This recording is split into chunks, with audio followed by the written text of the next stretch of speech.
The Baltimore Ravens make a move at corner after Marlon Humphrey's unexpected surgery, signing Ronald Darby. We talk about the move, what it means for the Ravens, if the Ravens are done at the position, and so much more coming up next here on this Instant Reaction live edition of Locked On Ravens.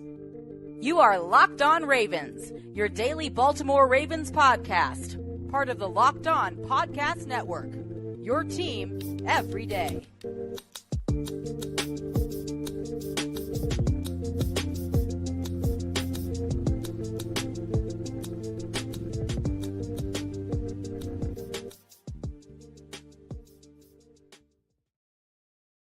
Welcome into another edition of Locked On Ravens, your daily Baltimore Ravens podcast. Here, I'm your host, Kevin Oestreicher of Ravens Wire, here as always on the Locked On Podcast Network, your team every day. Thank you so much for being here on this Thursday evening live edition and making us your first listen each and every day. As always, we're free and available all podcasting platforms. That includes over in video form on YouTube, where we are doing this live about 6:45 on Thursday. And again, weird technical difficulties. I was going to go live at 6:30.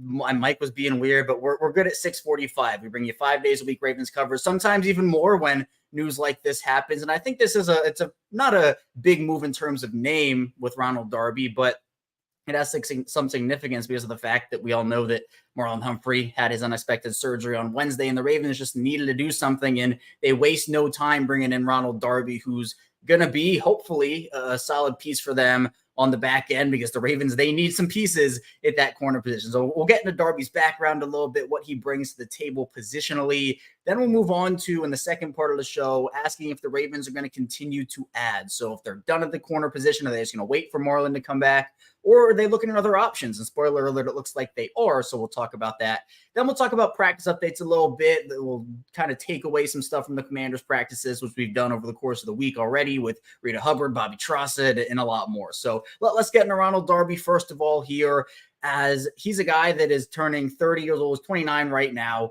and somebody that I think is a little bit, he's a weird situation, not because I don't think Darby is a fine player. He's not like a top 20 corner or anything, but he's a player that tore his ACL in week 5 of last season. So played with the Broncos for both 2021 and 2022, and actually had a really strong start to the year last year, but in week 5 tore his ACL. So he's about 11 or so months post ACL, which we don't really know where he is yet. A lot of people with ACL injuries associate it with the 9 to 12 month timeline. We also don't know, a la J.K. Dobbins, if it was just an ACL injury or if there was another ligament involved or a couple ligaments involved. So the actual structure of what happened to Ronald Darby during that injury, if it was just an ACL, which would have a much quicker recovery time than if there are multiple ligaments involved, like with J.K. Dobbins. Now, Darby's a player that was actually drafted in the second round of 2015 by the Buffalo Bills. And actually, a fun fact I don't think many people know is he finished second in Defensive Rookie of the Year voting that year. And who won that year? Former Raven Marcus Peters, as a member of the Kansas City Chiefs. So Darby had a strong start to his career, played for a couple of years in Buffalo, but then was traded to Philadelphia, where he spent the next 3 seasons, 2017, 2018, and 2019. Then he went to Washington for a season, and then, as I mentioned, went to Denver for the past 2 in 2021 and 2022. Now, Darby brings outside experience. He's not a slot guy, so with the Ravens bringing in Arthur Millette to play slot, they have Darius Washington in there. If they really wanted to, they could move Kyle Hamilton back into that big nickel role, but I think we'll see him there this year, but I think the Ravens want to use Hamilton more as the Chuck Clark, more in a safety role. So maybe the Ravens aren't done in terms of potentially adding a slot guy. Bryce Callahan is still on the market. He's a solid option. But, I mean, look, it's something we talked about yesterday on yesterday's live stream with Marlon. So if you want more in-depth analysis on Marlon's injury, be sure to check that out. Or today's episode, Thursday's episode with Bobby Trossett. But the corner market right now is not necessarily super strong. I mean, we're not, as I've said, we're not in March. We're not in April. The corner market is pretty depleted at this point, and I'm sure it will get a little bit strengthened up once cut down day comes. But if Darby is healthy, I think he was one of the best, if not the best, options left on the market. And I know that's not, again, saying a ton because of the fact that there wasn't a ton left anyway. But the Ravens needed to do something, and I think the Marlon injury sped up that process as it should have. Now, I'm not saying that with Darby, the Ravens corner position is fine, and it's back to where it was with Humphrey. That is absolutely not the case. It is still a concern.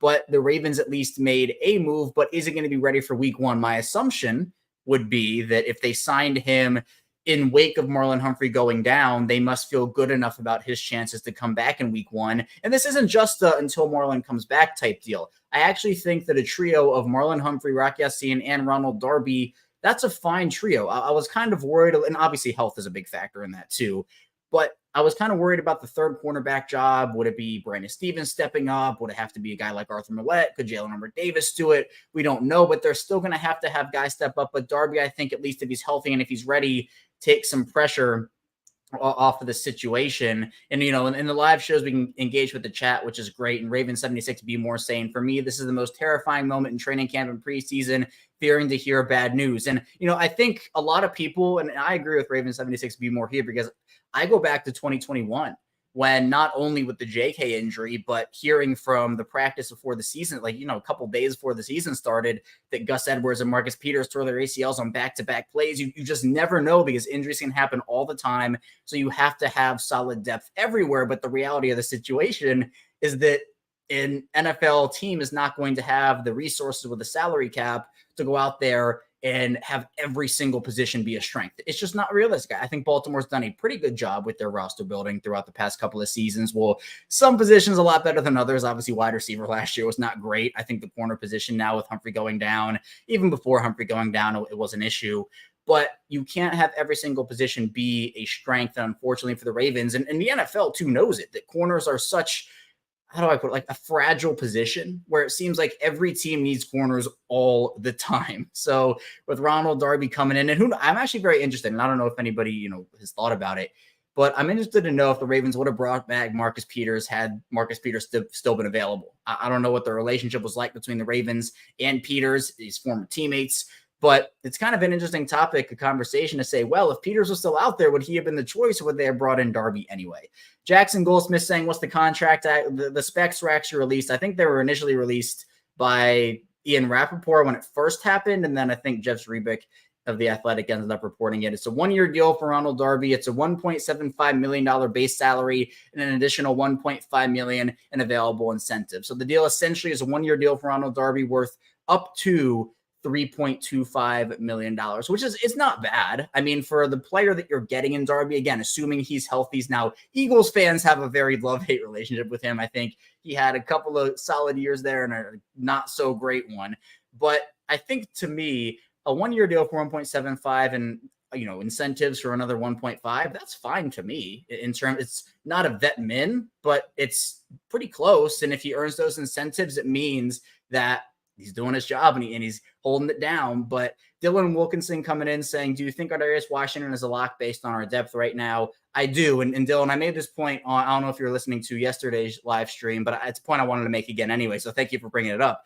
It's the fact that with the Ravens and the roster and how they're going to have to maneuver through cut down day, because Marlon's injured and because Pepe is injured, but because of the fact that they're not long-term injuries, the Ravens can't put them on IR right now. If you put them on IR before cut down day, it ends their season. They're not allowed to come back if you put them on IR before the cut down day happens. So you're going to have to maneuver through it with Marlon on your 53-man and Pepe Williams on their 53-man, assuming you want to keep Pepe, which I'm very much certain they do.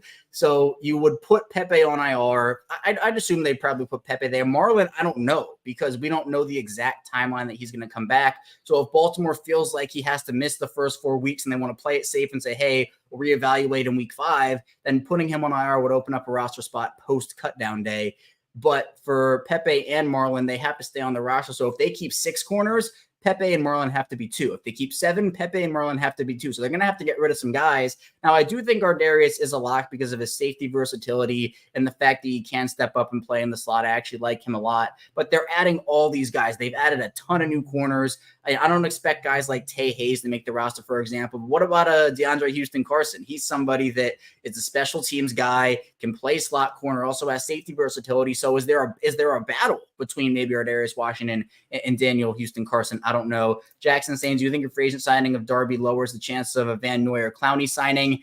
I don't think so. I think the Ravens are still looking at pass rushers. I'd be shocked if this eliminates it, especially because it wasn't a huge deal. I think, for example, the Clowney would get a much bigger deal than the Ravens got Ronald Darby for. Even if Van Noy would get a much bigger deal than Van Noy. And Ravens 76 V Moore says, correct me if I'm wrong, the cut down to 53 is a one-day event. I know they changed it. They changed it to be less cut downs. I don't know if there's one in between. It's either there's one in between and then it's to 53, or it's all in one day. I'm going to check that out after the stream, and maybe someone in the comments can put it there. But I do know they changed the cut down rules to be either it's one long thing, like Raven 76 B More said there, or there's one like very small cut down before the actual day, and then the rest of it happens then. But yeah, it used to be like 4 separate days, and that was a little much. So I think Darby's a signing that's fine for the Ravens right now. It's actually, all things considered, a solid signing, considering there really was not a lot left on the corner market.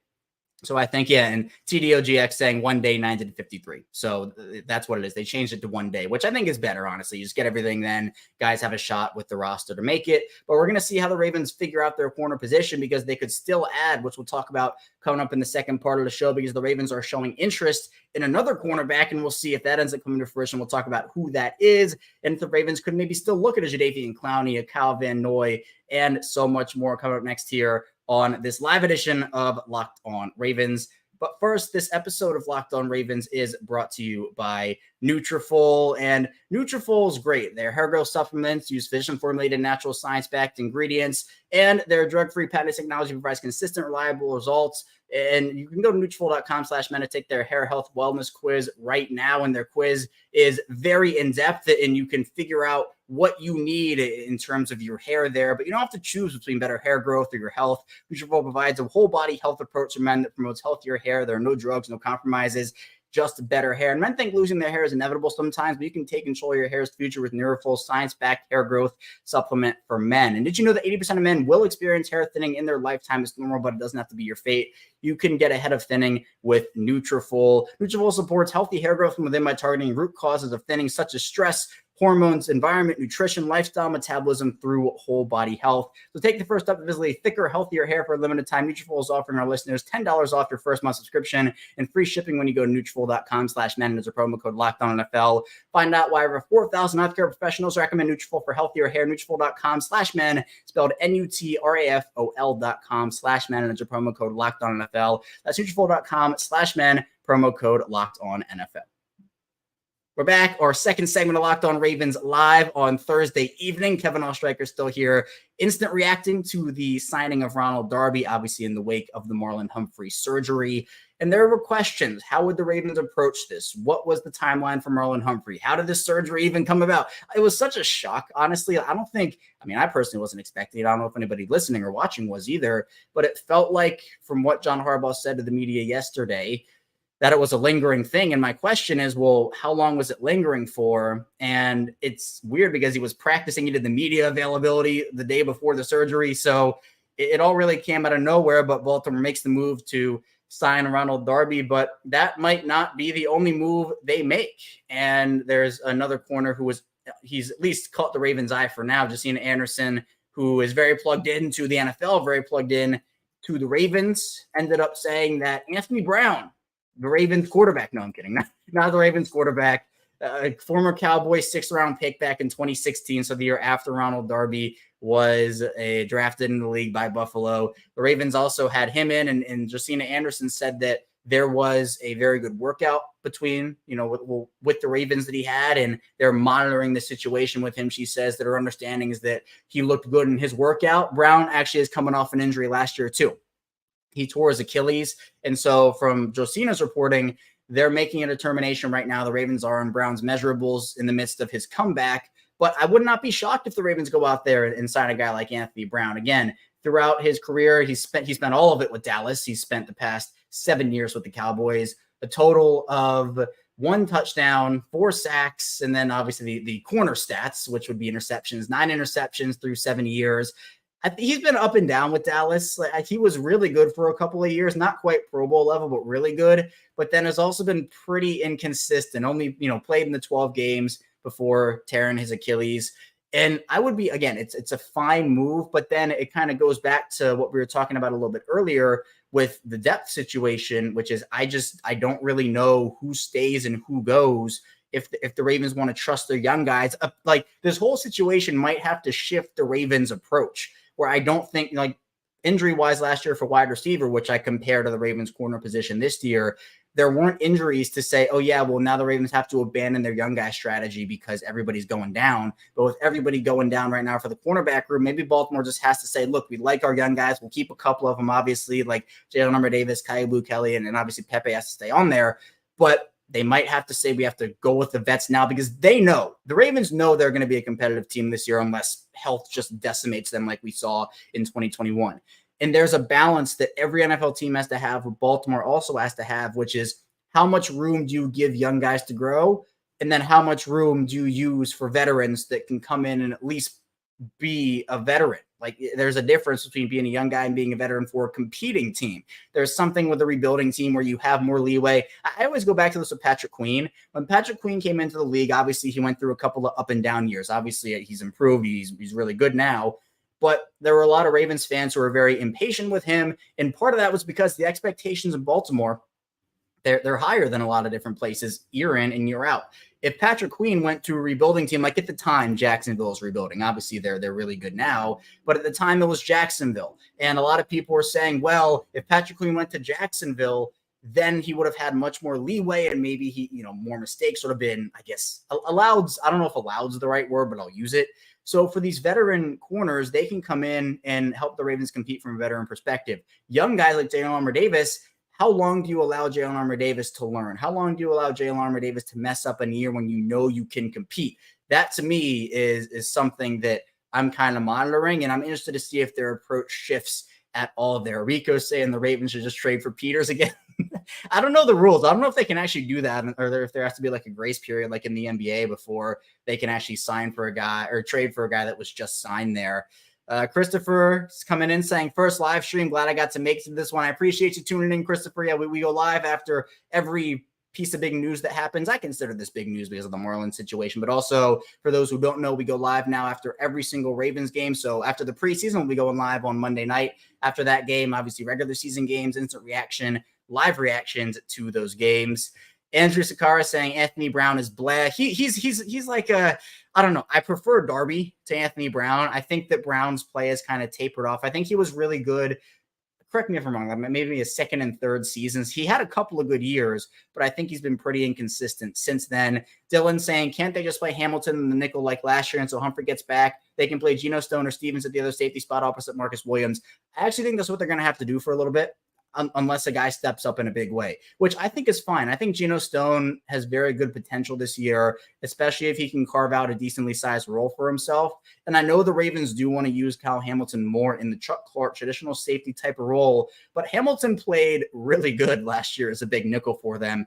And I think that if Ardarius Washington isn't cutting it, if DeAndre Houston Carson isn't cutting it, if Arthur Millette isn't cutting it, you want to put your best guys on the field. And I think, I always go in terms of like, I don't know how to put it. It's almost like putting two guys next to each other and saying which duo is better. So I would rather have a duo of Kyle Hamilton and Geno Stone, with obviously Hamilton being the slot and Geno Stone being the safety, as opposed to Hamilton as the safety and Arthur Millette is the slot corner.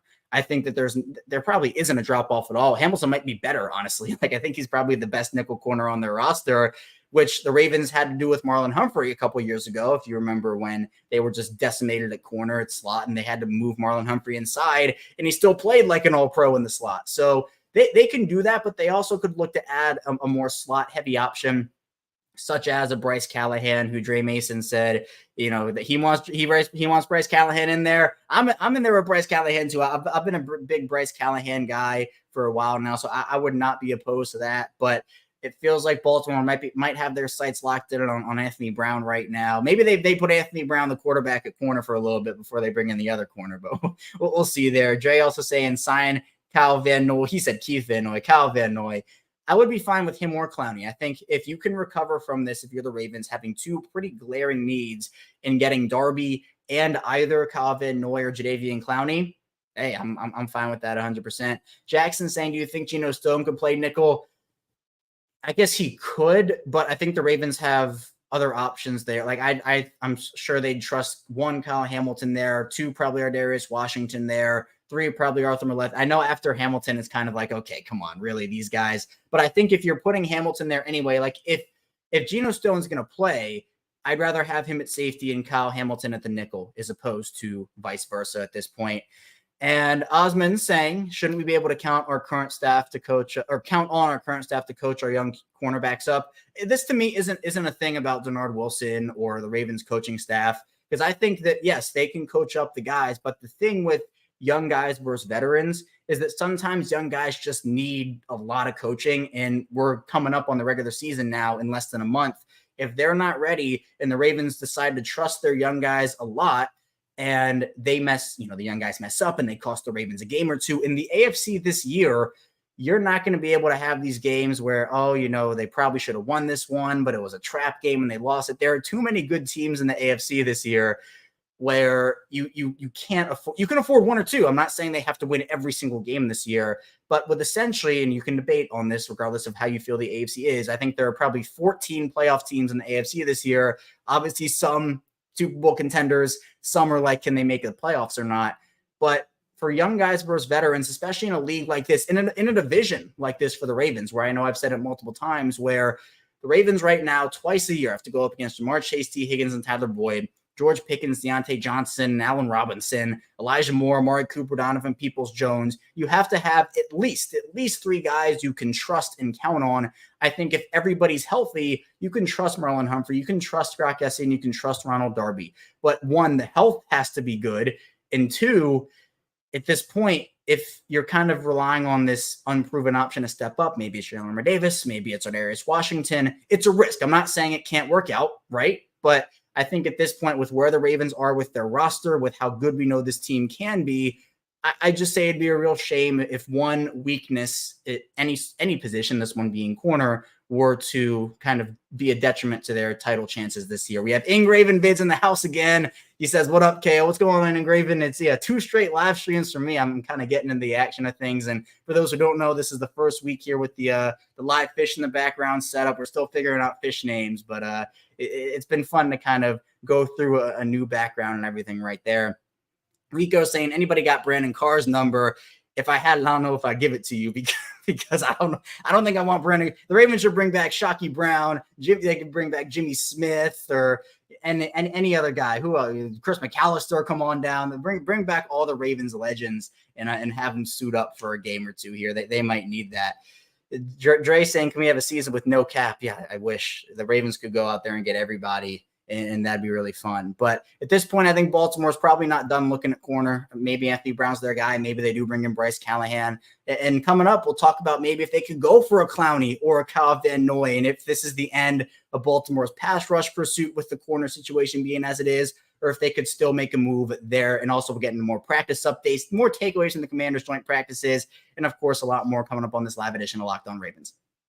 We return our final segment, Instant Reaction, live edition of Locked On Ravens, Thursday evening here. Kevin Oestreicher still here with you, talking with, I think, a very big passion for the corner position right now. I am, because if you've been listening to my show, if you're an everydayer, if you've been listening for a little bit here, I've been saying the corner position needs to be addressed for the Ravens, one, and that Marlon Humphrey is the second most important player on the Ravens.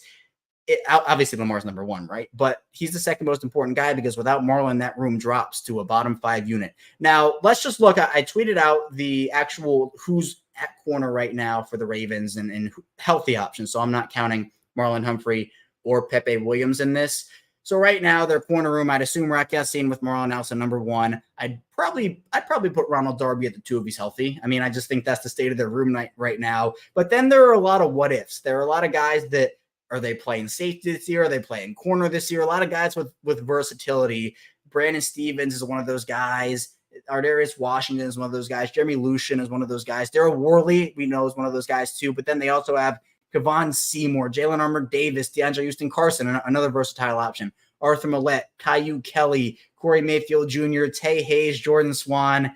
Not the best corner room that I've ever seen in my life. It's not super encouraging to me. But what the Ravens are going to have to do with the Marlon less defense is find ways to disguise their weak, because corner's a weakness. We can all admit to that. They have to find ways to disguise that weakness And part of that is, I think, scheming up more blitzes, finding guys off of the edge, and figure out what they need to do. Now, ideally, and I'd probably predict at least one young guy would step up. I mean, Dre Mason's saying Brandon Stevens not that good, and now Worley's a dog. So Dre likes Daryl Worley, but not Brandon Stevens. Brandon Stevens is a weird situation for me. Dre saying he has the size, but the skills are below average. Stevens, I just don't think the Ravens have found the role for him yet because they've been moving him around so much. I think he's better as a safety. I think he profiles better as a safety, but the Ravens essentially have to use him as a corner. But I think of maybe a guy like Daryl Worley, you can go and use him as a corner, but he pretty much said on Saturday that he's playing safety. So this situation with Marlon might push some guys back into more corner roles right now. And Ravens 76B more saying, a year removed, Jimmy Smith can play. I guarantee it. Healthy Jimmy Smith was no joke. I don't think, I mean, it'd be cool. It'd be a cool comeback story, but I don't think that's happening, unfortunately. And then Michael Lee saying Tavon was a slot corner and the Ravens and Mike McDonald prefer the Chris McAllister type build outside corners. And he says, great vid as usual, KO. I appreciate you, Michael. And yeah, I think at this point, with Ronald Darby being a pure outside guy, Rock Ya-Sin being a pure outside guy, if they were to add somebody, I'm fine with them adding a slot guy, but maybe they feel like they need to overcompensate, and that's not a bad thing, but overcompensate at outside corner to kind of make that situation a little less worrying, because if another outside guy goes down, then you're kind of back to square one with Marlon already out for however long that is. But in terms of Davian Clowney and Kyle Van Noy, I know I've been saying I'm going to talk about this for a while now. Both those guys, it's interesting because I think that it's not, Ronald Darby does not end their chances, does not end their pursuit of them signing an edge rusher. Baltimore does like to go into any season with a little bit of cap space for obviously injuries like we saw here or potential trades, which we've seen Eric DeCosta make. But Jadeveon Clowney and Kyle Van Noy in the market, those two to me, I'm always a big, and if you've heard me talk here, if you've listened to my show and you listen either every day or sometimes, I'm a big person on needle moving moves. I'm not a fan of, people or teams in general, doesn't have to be the Ravens, but any team bringing in a guy that's not going to move a needle when you have other young guys that can step up and maybe take that role. So for example, I don't know if there's not a name that's in mind right now, but if you have a young guy that you like and you want to give him chances and give him snaps, and you bring in a veteran that's not better than that young guy, but you're going to play him because he's a veteran and you kind of give him like the veteran privilege and whatnot, I'm not a fan of those moves. Ronald Darby, to me, I don't want to call him a needle mover, but he's better than almost everybody they have on their roster right now at that position. So I think it's fine. For Jadeveon Clowney and for Kyle Van Noy, those two are needle movers. Not that, either one of those guys is going to, put it off way out of snaps, put David Ojabo out of snaps, but it adds something. It's better than having Tavius Robinson being relied on early. It's better than having, a guy like Trenton Simpson who you maybe want to play somewhere else. So I'm fine if they sign Darby, which they did, and then sign a Clowney, let's just say Clowney for now. That to me is a pretty decent pivot from having two pretty big weaknesses, and corner's still a very big weakness. But if they sign Clowney, I think it gets a little better there. And Sedarian Smith saying, whenever Marlon is cleared to practice, will he play the next game? Probably on a pitch count for a couple weeks. I wouldn't anticipate the Ravens kind of throwing him back in the fire and saying, yeah, you know what, we're going to put you up at practice for a week and then go out there and play 100%. The Ravens have shown, especially with guys who are coming off of injuries and foot injuries, they're no joke. They can be re-injured. So you don't want to, rush a guy back. And that's where my timeline for Marlon is. It's kind of, are they going to put him on this month timeline and then have him come back in week 3 or 4 or 5, or are they going to play it a little safer with him, which honestly, I think it's unfortunate he wouldn't play, but I prefer that. And then you bring him back 6, 7, 8, whatever. So I don't know what the Ravens value. I mean, I know what they value. They value the health of their guys, but if the Ravens cornerback group is really struggling and they're really trying to find production and Marlon's like 75% of the way there, I would hope at least they would exercise a little caution and just make sure their guy's good. Because I think the Ravens can survive this Marlon stuff right now. I think that even if they don't have him for the first 2 months of the season, they can survive and make all it takes is just get into the playoffs. You want to win the division, obviously. You want to be the highest seed you can. But if the Ravens just make it into the playoffs, they're scheduled early on without Marlon. Obviously, week 1, they play the Texans and CJ Stroud. Week 2, they play the Bengals, and maybe that's with Joe Burrow, without Joe Burrow. We don't know yet. Week 3 is Anthony Richardson and the Colts, or at least I'm assuming it's going to be Anthony Richardson. And then you have the Pittsburgh and Cleveland games in week 4 and 5, Tennessee in week 6. So it's not like they're playing Mahomes and Rodgers and all these guys. Now, Burrow's obviously very good if he plays, but I don't think that the Ravens are going to lose every single game without Marlon. I think the defense has enough pieces to disguise their weakness.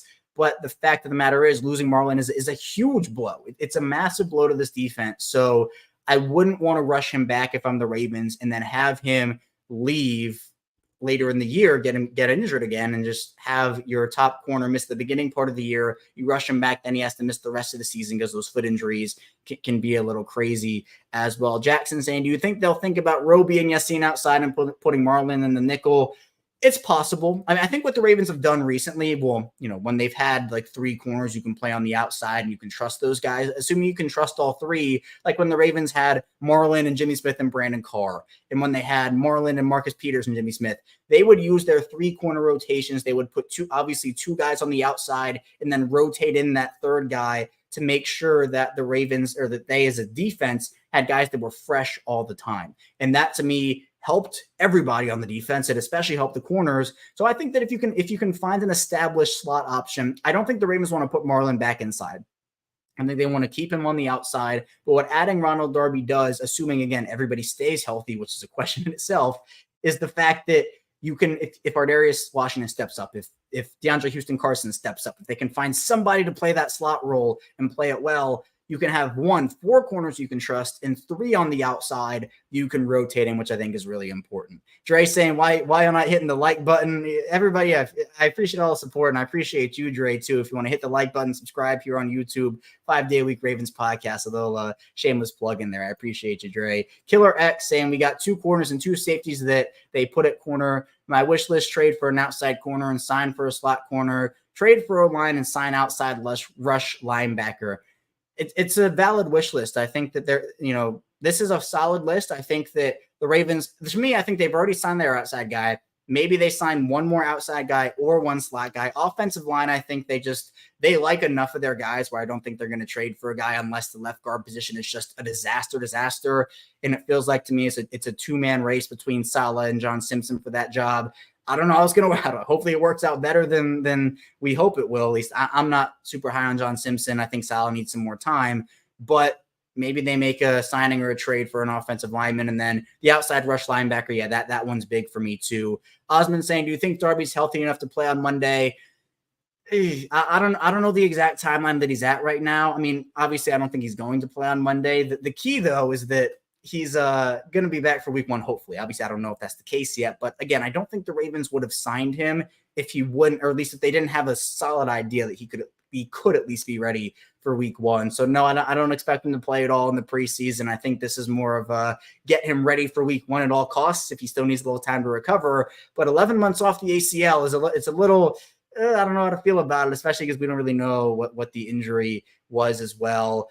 And I don't know what the Ravens are thinking about Anthony Brown or any of these other guys, but we will see. And obviously, I think the joint practices were able to give the Ravens a couple of chances to see what they had in their young guys. I think Jeremy Lucien was one guy who got a lot of praise. He's playing some safety now, and I came in as a corner, but he's playing some safety. He's a young guy that maybe if he doesn't make the roster, is a really solid practice squad option.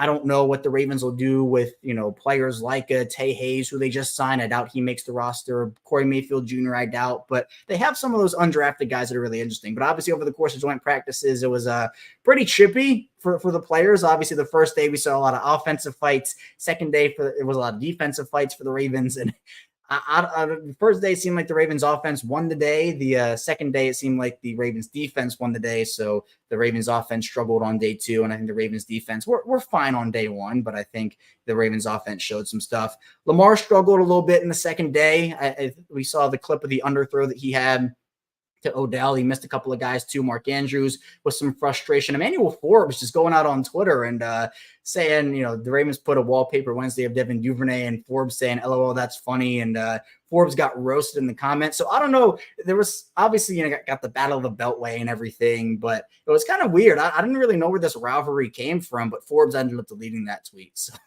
well, I don't know. On Monday, it'll be interesting to see how the Ravens and Commanders square up in terms of their practice. But I think that it's good to get a couple of days against a different team, and just not being able to hit your own guys is a win in its own. So it was nice to see guys like Zay Flowers, Cook Forbes, and have a really nice, solid practice. And Afe Owe, by all accounts, had a really good couple of days. Just a matter of beat. The whole defensive line was disruptive overall. So to me, these joint practices give an opportunity for the coaches and the players to kind of get a feel for where they're at right now. If they need to make another addition somewhere else, did Afe Owe and David Ojabo show enough? Did Tavius Robinson do enough to maybe hold off on the Ravens saying, yeah, we need to bring in Clowney right now? Obviously, the Humphrey injury does change some things. And on Thursday, it was more just like an extended walkthrough, so not a ton of crazy stuff happening there. But we will see what happens with this team. Shante Holland saying, what do you think they'll do with Ben Cleveland?